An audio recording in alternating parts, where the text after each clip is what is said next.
Et si vous avez retenu grandi avec un mensonge? Et si l'homme que vous pensez connaître depuis toujours n'avait jamais existé tel qu'on vous l'a présenté? Son nom est Jésus. Mais son histoire a été réécrite, remodelée, nettoyée, effacée par ceux qui avaient le pouvoir d'écrire l'histoire.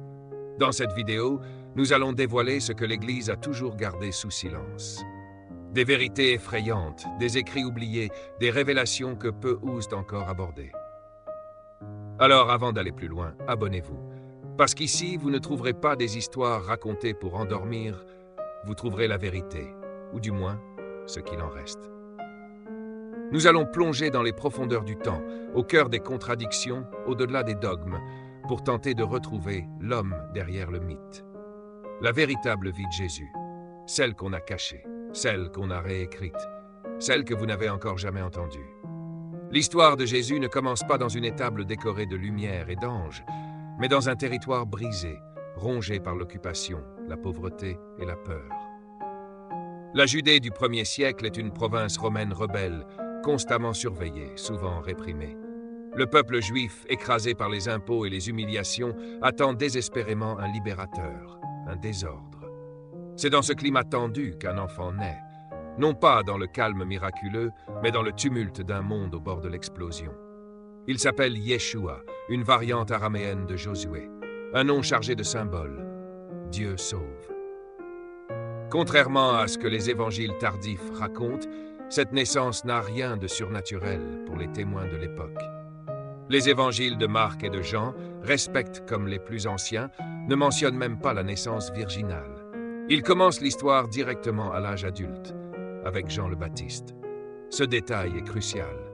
Il signifie que l'aspect miraculeux de la naissance de Jésus n'était peut-être pas un fait, mais un ajout tardif destiné à convaincre un public romain ou païen, habitué aux récits mythologiques. Le Fils de Dieu devait avoir une naissance extraordinaire. Alors on l'a créé. Mais qui était cet homme avant que le mythe ne l'engloutisse? Très peu d'éléments nous sont parvenus sur son enfance. Un silence pesant. Rien sur ses 10 premières années. Rien sur son adolescence. Pourtant, les Juifs tenaient des traditions orales riches, précises, détaillées. Pourquoi ce vide? Était-ce parce qu'il n'y avait rien d'exceptionnel à raconter, ou bien parce qu'on a préféré effacer ce qui ne correspondait pas à la future image du Christ? Ce qu'on sait, c'est que Jésus a grandi dans une famille juive modeste. Il parlait l'araméen, peut-être aussi un peu d'hébreu et de grec. Il était charpentier, un métier d'artisan qui exigeait force, précision et endurance. Il ne venait pas de la classe sacerdotale ni de l'aristocratie religieuse. Il venait du peuple. Et c'est là, précisément là, que son message a trouvé sa puissance. Jésus n'était pas un homme des temples. Il n'enseignait pas dans les synagogues dorées. Il marchait pieds nus sur les routes poussiéreuses de Galilée. Il parlait aux prostituées, aux lépreux, aux collecteurs d'impôts méprisés. Il guérissait les malades. Il pardonnait là où la loi condamnait. Il transgressait les règles religieuses au nom de l'amour. Et cela, l'élite de Jérusalem ne pouvait le tolérer. Pour mieux comprendre pourquoi cet homme a dérangé, il faut comprendre le contexte religieux de son époque. Le judaïsme n'était pas un bloc uniforme. Il était traversé par plusieurs courants, parfois violemment opposés. Les pharisiens, gardiens pointilleux de la loi. Les sadducéens, prêtres riches alliés des Romains. Les esséniens, mystiques reclus dans le désert en attente de la fin du monde. Et enfin les zélotes, les plus radicaux, prêts à prendre les armes pour chasser l'occupant romain. À quel courant appartenait Jésus? Les textes ne le disent pas clairement. Mais ses paroles et ses actes laissent penser qu'il était bien plus qu'un simple pacifiste. Il parle d'un royaume qui vient. Il renverse les tables des marchands du temple. Il appelle à une fidélité totale à Dieu, même au prix de la vie. Il dénonce l'hypocrisie des chefs religieux. Il s'entoure de disciples simples, sans instruction. Il promet aux pauvres ce que le monde leur a toujours refusé, la dignité. Aux yeux des autorités, il devient un danger. Pas seulement religieux, mais politique.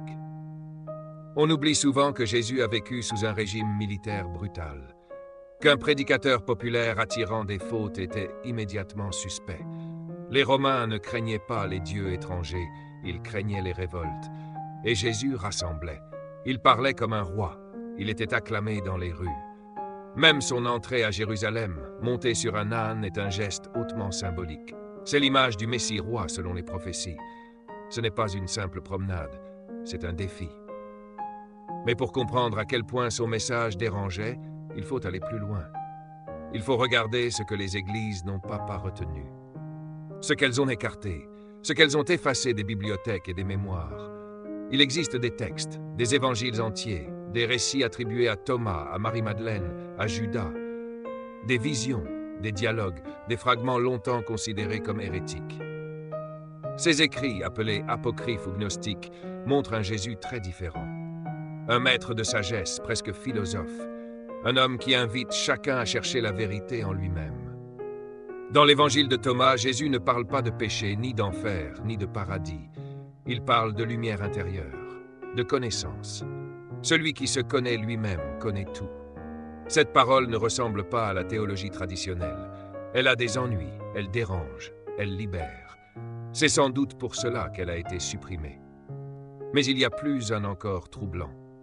Dans ces textes oubliés, un personnage revient sans cesse, Marie-Madeleine. Elle n'est plus la simple pécheresse repentie, elle est la proche, l'intime. Dans certains récits, elle comprend Jésus mieux que tous les autres disciples.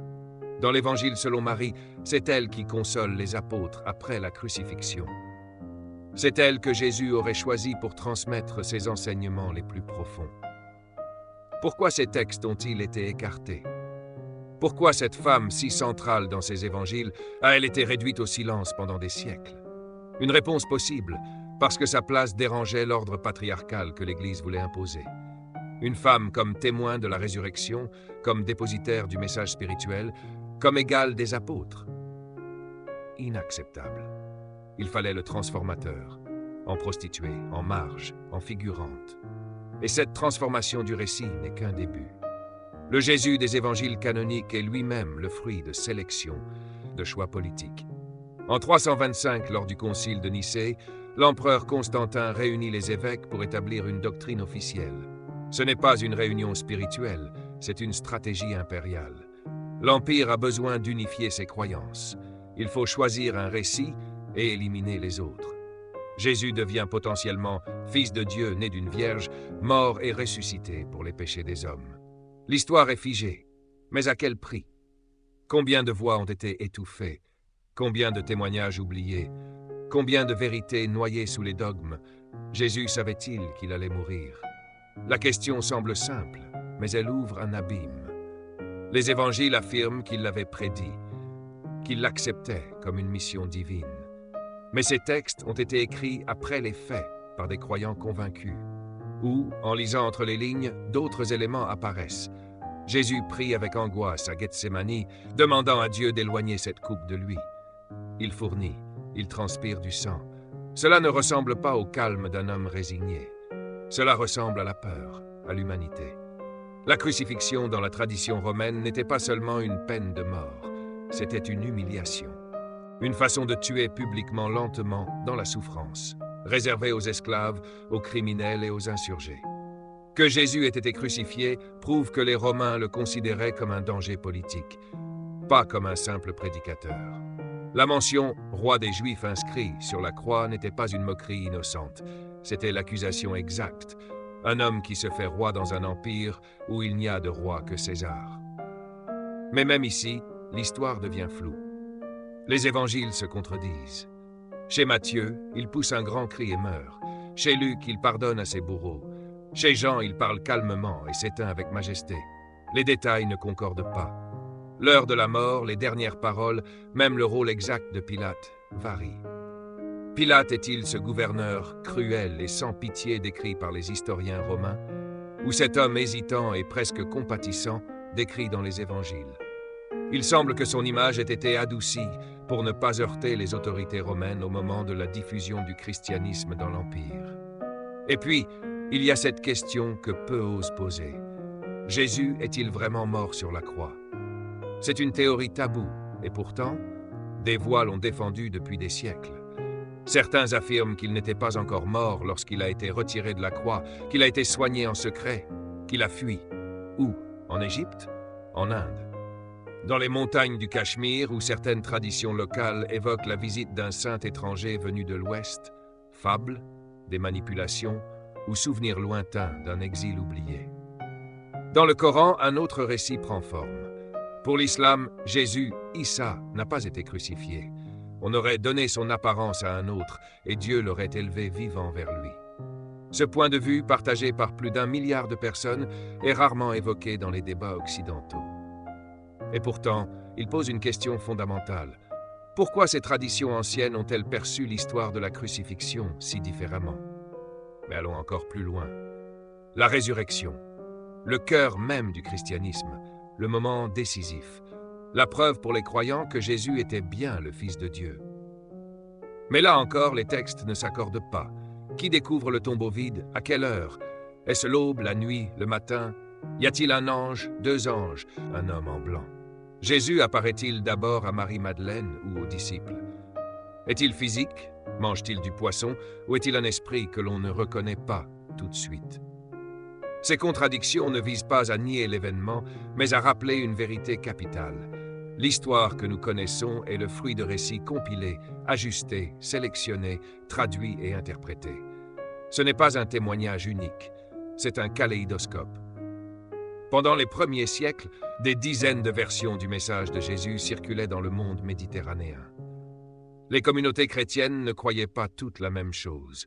Certaines voyaient en lui un prophète humain illuminé par Dieu. D'autres, un pur esprit venu délivrer un message.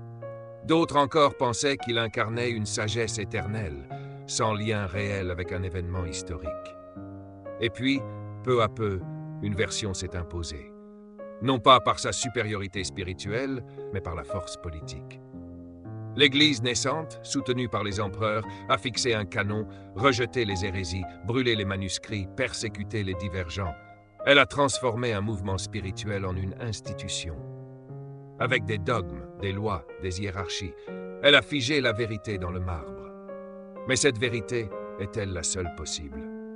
Si l'on écoute les voix enfouies, si l'on redonne vie aux manuscrits retrouvés à Nag Hammadi ou à Qumran, un autre Jésus apparaît, un homme de lumière, une mystique rebelle, un maître initiatique.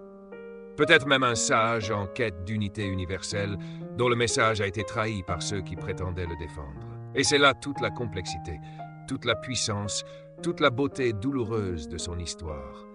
Car que l'on croit ou non en sa divinité, Jésus a bouleversé l'histoire humaine. Il a posé des questions que l'on pose encore. Qu'est-ce que la vérité? Le pardon est-il plus fort que la loi? Le pouvoir vient-il de l'amour ou de la force? Et surtout, que sommes-nous prêts à sacrifier pour ce que nous croyons juste?